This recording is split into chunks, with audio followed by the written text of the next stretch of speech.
Assalamualaikum warahmatullahi wabarakatuh. Om Swastiastu, Namo Buddhaya, salam kebajikan. Kembali lagi bersama saya Anissa Ilmi Farid sebagai tutor kalian dalam mata kuliah Administrasi Pemerintahan Daerah dalam sesi ke-7.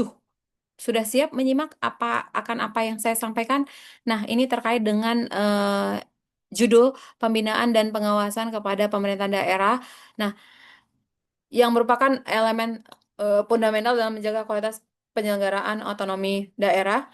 Nah, meskipun daerah itu diberikan kewenangan luas untuk mengatur dan mengurus urusan pemerintah, pemerintah pusat tetap memiliki tanggung jawab untuk memastikan bahwasannya urusan tersebut dilaksanakan sesuai dengan prinsip tata kelola pemerintahan yang baik. Nah, mekanismenya biasanya dalam pembinaan dan pengawasan ini penting untuk mencegah agar tidak terjadinya penyimpangan, meningkatkan akuntabilitas serta menjamin sinergi antara pemerintah pusat dan daerah dalam menjalankan pembangunan nasional. Nah, menurut kerangka regulasi di tahun Undang-Undang Nomor 23 Tahun 2014 terkait dengan pemerintahan daerah, pembinaan dan pengawasan itu dilakukan dua pendekatan utama. Yang pertama pembinaan, yang kedua adalah pengawasan. Nah, pembinaan yang bertujuan memberikan arahan, pedoman, pelatihan, dan peningkatan kapasitas pemerintah daerah agar mampu menyelenggarakan urusan pemerintahan secara efektif. Sedangkan pengawasan dilakukan untuk memastikan kesesuaian antara pelaksanaan pemerintahan daerah dengan peraturan-peraturan perundang-undangan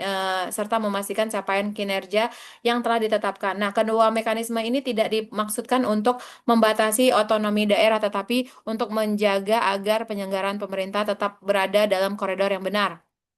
Sedangkan dalam kegiatannya, pembinaan dan pengawasan ini dilakukan oleh berbagai lembaga, baik itu pusat maupun daerah. Biasanya ini terkait dengan Kemendagri ya, yang memiliki peran sentral sebagai pembina umum pemerintahan daerah, sedangkan kementerian atau lembaga teknis itu melakukan pembinaan sektoral sesuai dengan urusan pemerintahan, misalnya seperti Kementerian Kesehatan, Pendidikan, Perhubungan, dan sebagainya. Nah, di sisi pengawasan, Inspektorat Jenderal Kemendagri, BPK, Badan Pengawas Keuangan, serta aparat pengawasan intern pemerintah atau APIP ini di tingkat daerah berperan dalam melakukan audit, evaluasi kinerja, serta pengawasan secara internal. Biasanya di tingkat lokal, Inspektorat daerah itu menjadi garda terdepan dalam memastikan seberapa besar sih integritas antara dinas-dinas terkait di daerah, efektivitasnya, serta kepatuhan OPD terhadap ketentuan regulasi yang sudah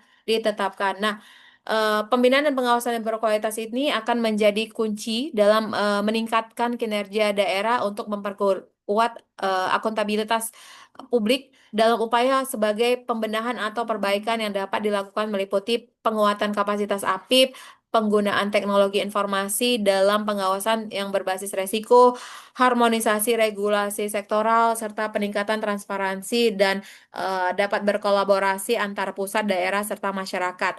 Dengan pembinaan yang adaptif, pengawasan yang profesional, penyelenggaraan pemerintahan daerah dapat berjalan lebih efektif, responsif, serta berjalan dengan tujuan pembangunan nasional yang pada akhirnya mekanisme pembinaan dan pengawasan bukan hanya soal kepatuhan administratif, tetapi merupakan upaya strategis untuk memastikan bahwa otonomi daerah berkontribusi nyata bagi kesejahteraan masyarakat yang ada di daerah masing-masing. Nah, terbukti bahwasannya mahasiswa dituntut pada sesi 7 ini bisa memahami arti pembinaan dalam pada pemerintahan daerah, arti pengawasan pada pemerintahan daerah, pengawasan eksternal, pengawasan internal, pengawasan politik, pengawasan oleh masyarakat, belum lagi pengawasan dari peradilan. Nah, semua ini bisa kamu baca di dalam buku Administrasi Pemerintahan Daerah yang ada di perpustakaan digital kita yang diterbitkan oleh Universitas Terbuka.